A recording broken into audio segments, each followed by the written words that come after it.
पिछले वीडियो में हम लोगों ने जो कुछ विशेष मदें थी उनमें सबसे इंपॉर्टेंट मद होती है जो अलाभकारी संस्थाओं के लिए चंदा, जिसको सब्सक्रिप्शन बोलते हैं, उसकी बात की थी और साथ में उसके उदाहरण भी देखे थे। अब हम लोग इस वीडियो में बहुत सारी मदें हैं उनको एक साथ देख लेंगे क्योंकि वो उतनी महत्वपूर्ण नहीं है और लगभग सिमिलर नेचर की है, तो हमें पूरा आइडिया लगता चला जाएगा। अगली जो मद आती है इंपॉर्टेंट वो होती है दान। अब दान यार दो तरह का हो सकता है। कैसा कैसा हो सकता है? एक तो हो सकता है विशिष्ट दान। विशिष्ट दान मतलब जैसे मान लीजिए कोई अलाभकारी संस्था है और उसमें आपको भवन बनाने के लिए दान मिला हुआ है, ठीक है।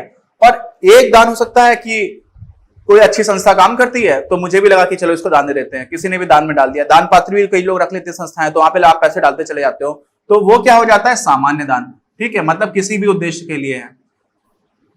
अब जो भी जहां पर संस्था को जरूरत है वो वहां पर यूज कर लेगी। तो जब विशिष्ट दान की बात आती है ना कि ये दान आपको भवन बनाने के लिए है या कोई खेल का कोई संस्था है तो आपको ये खेल का सामान खरीदने के लिए है, तो वो हम उसका क्या कर देते हैं? उसका हम पूंजीकरण कर देते हैं। क्या कर देते हैं? पूंजीकरण, मतलब कैपिटलाइजेशन कर देते हैं। अब पूंजीकरण करने का क्या मतलब हुआ कि हम लोग भवन के लिए जो निधि थी कि हम लोगों को अपना स्कूल की बिल्डिंग बनानी है मान लीजिए, और इस स्कूल की बिल्डिंग के लिए जिसने भी पैसा दिया वो उस स्कूल की बिल्डिंग बनाने वाला जो फंड है, जो निधि है, उसी में पैसा जाकर के जुड़ जाएगा। उसको हम लोग आय नहीं मानेंगे। क्या नहीं मानेंगे? आय नहीं मानेंगे, ठीक है। तो उसका क्या कर देंगे? हम लोग पूंजीकरण कर देंगे। तो अगर वो आय नहीं है तो क्या हो जाएगी? निधि हो जाएगी। और निधि कहां जाती है? दायित्व पक्ष में। और दायित्व पक्ष कहां पर? तुलन पत्र में, ठीक है। तो ये दायित्व पक्ष में आपकी विशिष्ट निधि में चली जाएगी जो भी है। और विशिष्ट दान है तो पूंजीकरण होगा, लेकिन इसका कौन सी कोई विशेष निधि होगी उसी में होगा। ऐसा नहीं जो सामान्य निधि उसमें नहीं जोड़ेंगे, ठीक है।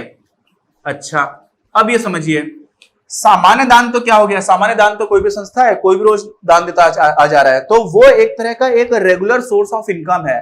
आय का एक ऐसा साधन है जो हमेशा निरंतर रूप से बना हुआ है। तो इसको हम लोग क्या मान लेंगे? आय मान लेंगे, है ना। तो आय मानने का मतलब क्या हुआ कि ये हमारे आय और व्यय खाते में आय की साइड पर इसको लिखते चले जाएंगे। तो हमारे लिए दान का जो नेचर है ना वो आप लोगों को समझ में आ गया। अब यहां पर बहुत ध्यान से समझिएगा, एग्जैक्टली सेम चीज एक और मद होती है जिसके साथ होती है, उसको हम लोग बोल देते हैं वसीयत, ठीक है। क्या बोल देते हैं? वसीयत। वसीयत में भी अगर हमें कोई चीज ऐसी दे रखी है जो सिर्फ और सिर्फ कोई पर्टिकुलर काम करने के लिए, कोई स्पेसिफिक काम करने के लिए करना है, तो उस अमाउंट का हम लोग क्या कर देंगे? पूंजीकरण, ठीक है। और वो भी उसी तरह से किसी निधि में चली जाएगी, विशेष निधि में, और उसका दायित्व पक्ष में लिख देंगे।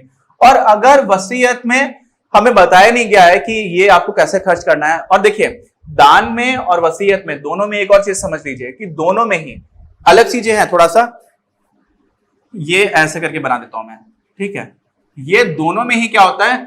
आपको रोकड़ मिल सकता है, यानी कि सीधे कैश भी कोई दे सकता है, और साथ में कोई प्रॉपर्टी भी दे सकता है, कोई संपत्ति है वो भी दे सकता है, ठीक। जरूरी नहीं है कि इन दोनों ही चीजों में आपको पैसा कैश ही मिले, तो दोनों में ही दोनों चीजें हो सकती है। अब वो रोकड़ और प्रॉपर्टी को हमें पूंजीकृत करना या नहीं करना, ये इस बात पर निर्भर करता है कि विशेष उद्देश्य की पूर्ति के लिए किया गया या फिर एक जनरली दे दी गई। कोई मुझे मान लीजिए किसी संस्था से बहुत ज्यादा लगाव है, कोई चैरिटेबल ट्रस्ट है, धर्मार्थ संस्थान है, तो मैंने उसमें अपने जीवन की जो भी प्रॉपर्टी थी उसको सीधा सीधा दान कर दी। तो वो जो दान किया, और मैंने बताया नहीं कि किस लिए दान किया है, आपके लिए दान करते हैं, पूरी संस्था के लिए, किसी विशेष उद्देश्य की पूर्ति के लिए नहीं किया, तो उसको हम लोग सामान्य दान मान लेंगे और उसको भी हम लोग आय में इंक्लूड कर लेंगे, आय और व्यय खाते में, ठीक। अब इसी में अगली मद देखते हैं। अगली जो मद है वो आ जाती है हमारी आजीवन सदस्यता शुल्क। बहुत आसान है, किसी इंसान ने पूरे जीवन के लिए एक साथ पैसा दे दिया किसी ऑर्गेनाइजेशन को, तो इसको हम लोग क्या करते हैं?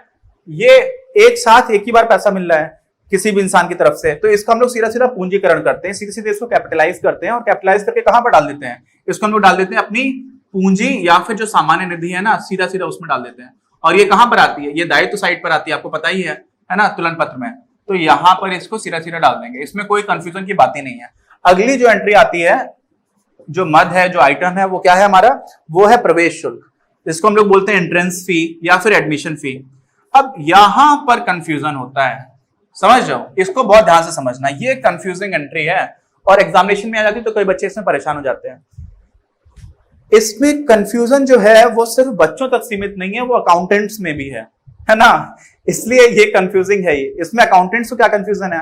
कुछ अकाउंटेंट्स बोलते हैं कि भाई जो प्रवेश शुल्क है, कोई इंसान तो एक ही बार अपने अगर लाइफ भर के लिए भी मेंबर बना तो आजीवन सदस्यता शुल्क तो उसने एक साथ दिया, लेकिन प्रवेश शुल्क अगर वो दे रहा, आजीवन सदस्यता शुल्क का मतलब क्या हुआ कि आप वैसे हर साल एक एक करके मेंबरशिप दे रहे थे, जो चंदा दिया करते थे कि आप वार्षिक रूप से दे रहे हो, किसी ने बोला नहीं नहीं मैं हमेशा ही आपको एक साथ दे देता हूं, ठीक है।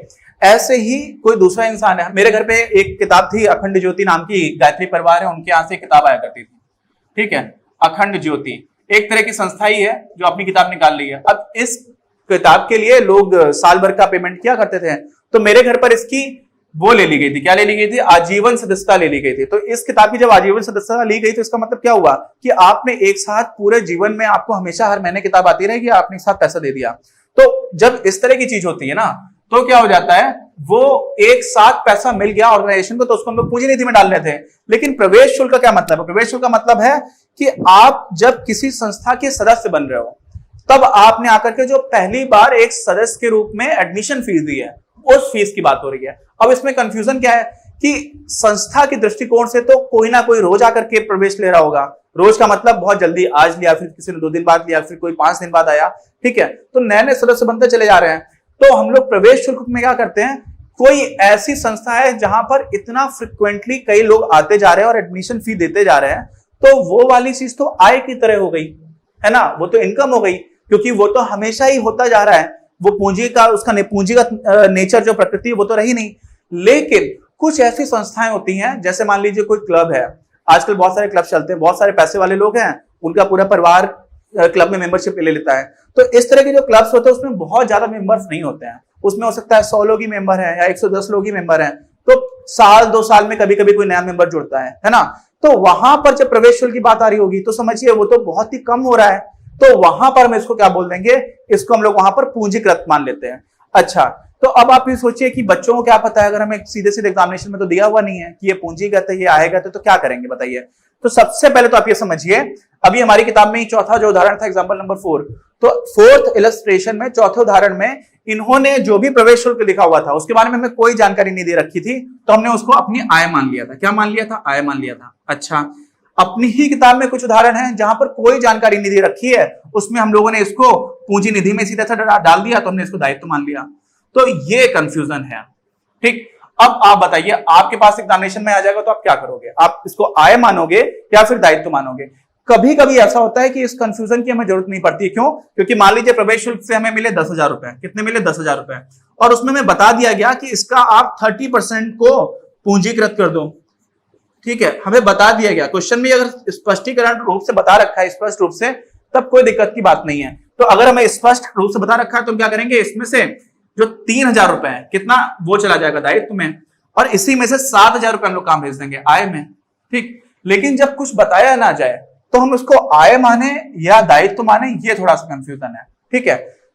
अभी आप ऐसे समझिए कि आप इसको अगर कुछ भी नहीं दे रखा है तो हम लोग के ज्यादातर एग्जांपल्स में हम लोग इसको आय मान करके चल रहे हैं, ठीक है, और आपकी किताब में दोनों ही तरह की चीजें दे रखी हैं, तो हम लोग इसको आय मान करके ज्यादातर जगह पर चल रहे हैं।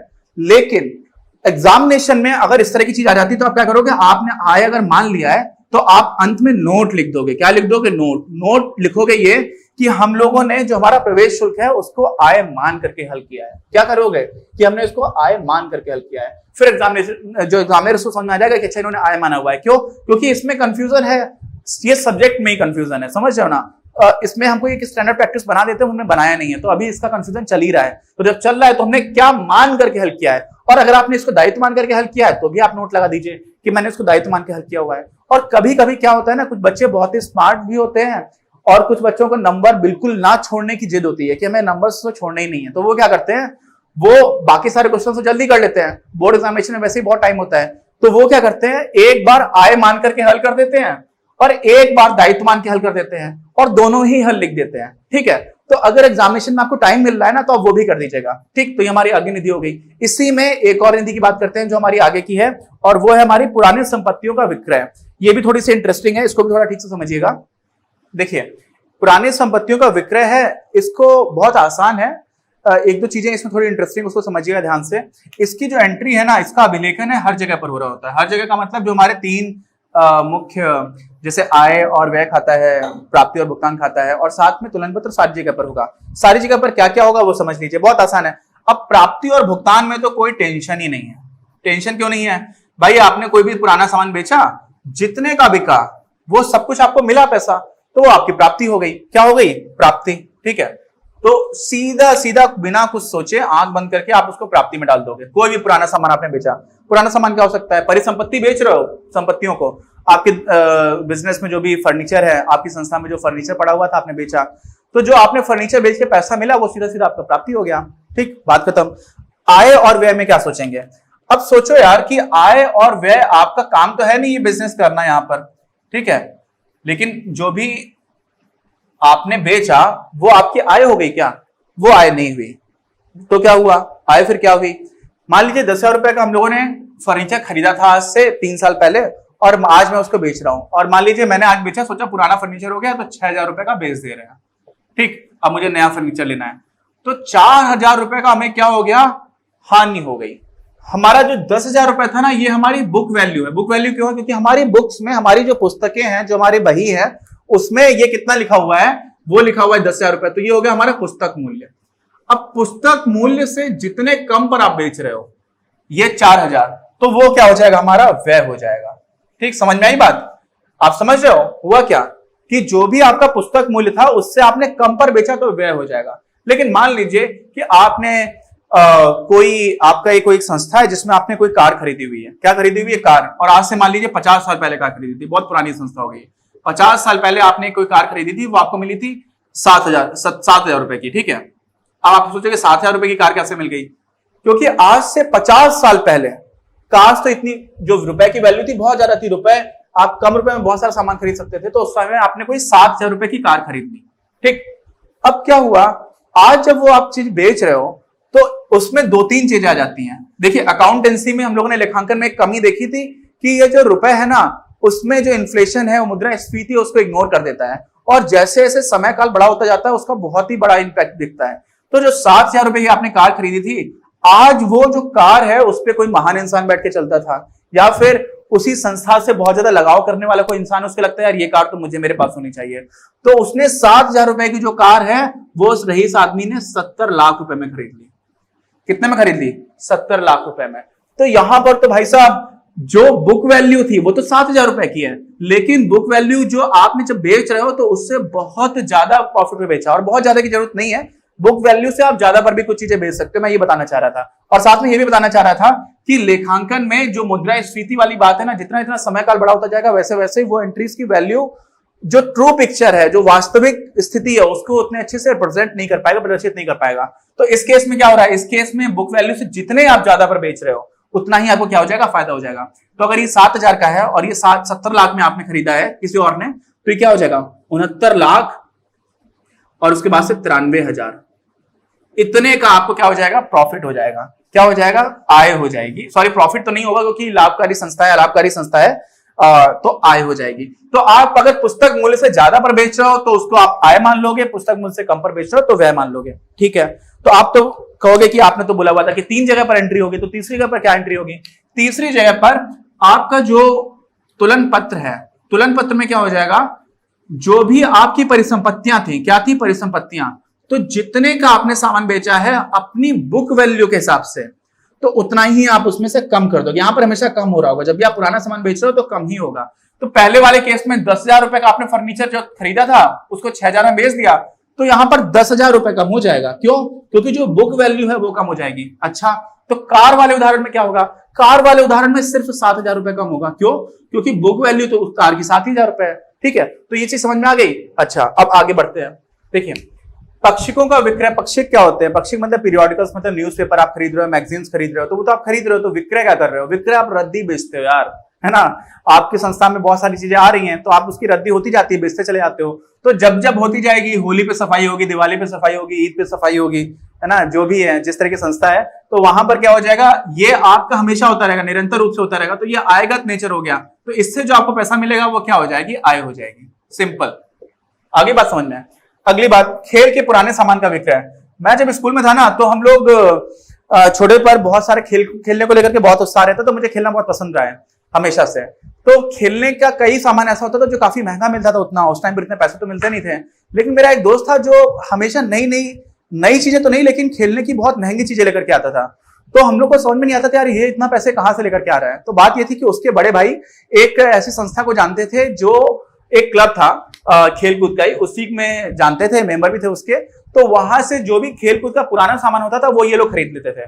तो खेलकूद का पुराना सामान बहुत सस्ता मिल जाता है। लेदर की आप बॉल खरीदेंगे आजकल कुछ 300 रुपए की मिलती है, ठीक।